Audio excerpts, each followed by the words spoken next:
Le gouvernement du Québec investit dans l'avenir touristique de Charlevoix.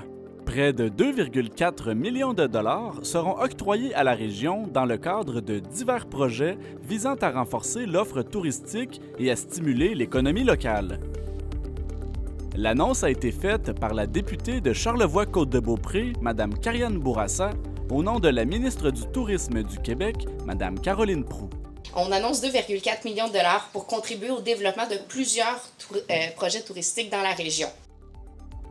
De ce montant, 1,6 million de dollars sera investi pour soutenir 27 projets dans le cadre de l'entente de partenariat régional et de transformation numérique en tourisme 2022-2025. 730 000 dollars seront quant à eux investis pour soutenir 10 projets dans le cadre du plan Montagne de Tourisme Charlevoix. On fait des annonces parfois pour 100 000 $, des fois même 50 000 $. Puis quand j'ai vu autant de sous comme ça qui vont venir dans la région, qui vont soutenir, puis on l'a dit, 27 projets, c'est plus qu'une personne, c'est des équipes, c'est différentes régions aussi à travers Charlevoix. Donc, je trouvais que c'était extrêmement important parce que au final, c'est plus d'emplois, c'est plus d'investissement, puis c'est une région qui va rayonner davantage. Le directeur général de Tourisme Charlevoix a tenu à rappeler que l'économie de la région est fortement imbriquée à l'industrie touristique. Dans Charlevoix, plus particulièrement, Karianne a donné des chiffres provinciaux, mais dans Charlevoix, c'est plus d'1 million de visiteurs qui sont accueillis chaque année, générant des retombées de plusieurs centaines de millions de dollars. Ça représente quand même près d'un emploi sur 3, donc c'est vraiment un fleuron essentiel à la vitalité socio-économique de Charlevoix. Au total, les deux enveloppes budgétaires annoncées permettront de soutenir une douzaine de projets distincts dans chacun des secteurs de Charlevoix-Est et de Charlevoix-Ouest. Une dizaine d'initiatives à portée régionale couvrant l'ensemble du territoire charlevoisien bénéficieront également d'un appui financier. Je vous dirais qu'une chose est sûre dans cette entente-là, c'est qu'on a essayé vraiment de porter une attention à où on peut développer le territoire peut-être dans des zones qui sont moins achalandées normalement. Donc moi, je suis très fier là-dedans d'avoir des projets qui sont à Clermont, des projets qui sont à Notre-Dame-des-Monts, des projets qui sont à Baie-Sainte-Catherine, des projets comme ça. Parce que justement, oui, c'est beau, nos zones touristiques principales, puis tout ça, mais je pense qu'on a un enjeu de faire connaître les joyaux peut-être un peu moins connus de notre territoire et tout. Puis en ce sens-là, je pense que cette entente-là nous a définitivement permis ça. Et on portait une analyse très, très rigoureuse au moment de quand on faisait les projets. Dans le pointage, là, à donner plus de points à des projets qui étaient parfois dans des zones moins achalandées puis qui en avaient bien besoin pour leur vitalité. Dans les projets soutenus, l'Association touristique régionale a décidé d'appuyer une demande spécifique du train touristique de Charlevoix, qui a fait couler beaucoup d'encre au courant des derniers mois. Ce projet-là de soutien à Réseau Charlevoix date déjà de, je dirais, il y a presque 2 ans.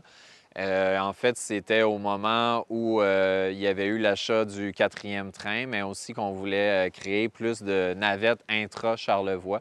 Donc, à l'époque, l'infrastructure, la flotte de trains était vieillissante, puis on considère encore que c'était le bon geste. Je ne vous cacherai pas que cette subvention-là avait été mise en pause pour une bonne partie de cet automne et cet hiver, considérant qu'on ne savait pas si l'entreprise allait revenir. Mais à partir du moment où ça nous a été confirmé qu'il serait de retour en gare pour cet été, on a pu procéder, là, dans le fond, à dégeler la subvention. Donc, ça réitère un peu votre confiance et votre appui à l'entreprise. Bien, le 4e train, dans le fond, nous, notre subvention est pour quelque chose de précis. Donc là, ça a été pour l'achat d'un 4e train. Le 4e train a été acheté, donc on peut procéder au déploiement de la subvention. Michel Dion indique également qu'une étude sur la valeur socio-économique des paysages sera menée à travers le plan Montagne de son organisation. On s'est basé beaucoup sur des travaux qui ont été faits à Tourisme Saguenay-Lac-Saint-Jean. Ils ont réalisé une étude de la sorte. Puis ce qui a été intéressant, c'est d'être capable de dire qu'un paysage X a une valeur de temps pour l'industrie si on l'utilise à des fins touristiques, tant si on l'utilise à des fins forestières, puis tant si on l'utilise à des fins minières. Puis ça a été, entre autres, possible de dire, bien, ce paysage-là a, par exemple, plus de valeur s'il est exploité à des fins touristiques qu'à des fins forestières ou à des fins minières. Donc, on sait, ça brasse sur notre territoire. Il y a beaucoup de projets qui se passent, des projets éoliens, des projets touristiques, des projets miniers, puis tout ça. Puis ce qu'on veut, c'est être mieux outillé pour défendre peut-être un peu plus la défense, l'intégrité des paysages, puis leurs valeurs, oui, économiques, mais leurs valeurs aussi sociales pour les Charlevoisiens et tout. Donc, c'est un projet qui va s'écheler sur 1 an, mais on veut aussi outiller plus les décideurs, les municipalités, les MRC, avoir une matrice d'aide à la décision quand ils reçoivent des projets qui peuvent altérer le paysage. Donc, c'est un peu l'idée de ce projet-là. Le BAP vous a-t-il chauffé un peu là, de ce côté-là en arrivant dans Charlevoix? Les gens disaient, et l'activité récréo-touristique dans tout ça, il y avait des silences radio un peu. On se rendait compte qu'il n'y avait pas d'études vraiment qui avaient été faites.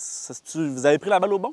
Bien, le BAP, je peux dire, en fait partie, mais je pense qu'on est dans cette thématique-là depuis des années. Je pourrais vous nommer le Géolagon, je pourrais vous nommer la mine à Saint-Urbain, je pourrais vous... là, il y a l'éolien.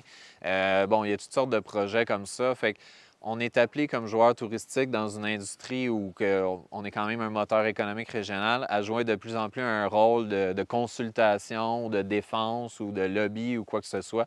Bien, pour ça, il faut avoir de la bonne donnée. Puis je pense que l'étude passe par là. Tourisme Charlevoix souhaite également développer l'axe du tourisme gourmand dans la région au courant des prochaines années. Le tourisme gourmand fait partie de notre ADN depuis des années. On a toujours été partenaire de la table agro-touristique de Charlevoix, mais force était de constater que le véhicule promotionnel de la route des saveurs était un peu délaissé depuis des années. Pour toutes sortes de raisons, là. Donc, nous, c'est important, c'est tellement une image forte, la route des saveurs, un peu partout à travers le Québec, que c'est important pour nous de se réapproprier ce véhicule-là puis de lui donner un second souffle. Donc, on embauche une ressource spécialisée qui va être là pour faire la promotion. On a toutes sortes de belles choses qui s'en viennent. Bien, déjà, l'image de marque a beaucoup été améliorée. Il y a des activations qui ont été faites, mais aussi, on souhaite accompagner nos entreprises pour une meilleure expérience de visite une fois dans l'entreprise, des circuits gourmands, des choses comme ça. Donc, je pense que ça va être vraiment intéressant. La députée Karianne Bourassa soutient pour sa part qu'elle poursuit le travail afin de mieux soutenir l'industrie touristique de l'île aux Coudres, qui a vécu plusieurs difficultés au courant des dernières années. Mais vous savez, l'île aux Coudres, je pense que c'est pas exagéré de dire qu'il y a 40 de mon temps qui est consacré à l'île aux Coudres ces temps-ci. Pourtant, j'ai 27 municipalités, là. C'est sûr qu'avec ce qu'ils ont vécu, bon, au niveau des traversiers, là, on a une très, très bonne nouvelle avec le Svaneuil qui a été confirmé. Ça a été beaucoup de travail aussi. Il a fallu que je m'assoie avec mes collègues, Geneviève Guilbeault, Jonathan Julien, pour qu'on en arrive à ça. On va rencontrer la STUQ plus tôt. Je les ai aidés à produire des mémoires pour le projet de loi 89, autant l'industrie touristique que les commerçants. Je vois quand même très, très fréquemment. Donc, l'île aux Coudres, on travaille fort pour aussi la réputation de l'île, que les gens sachent que c'est ouvert, puis que peu importe ce qui arrive avec une éventuelle ou pas grève, bien, les touristes, pas les touristes, les commerçants sont prêts à les accueillir. Pour en apprendre davantage sur les projets soutenus dans le cadre de cette annonce, les personnes intéressées peuvent contacter l'organisation de Tourisme Charlevoix.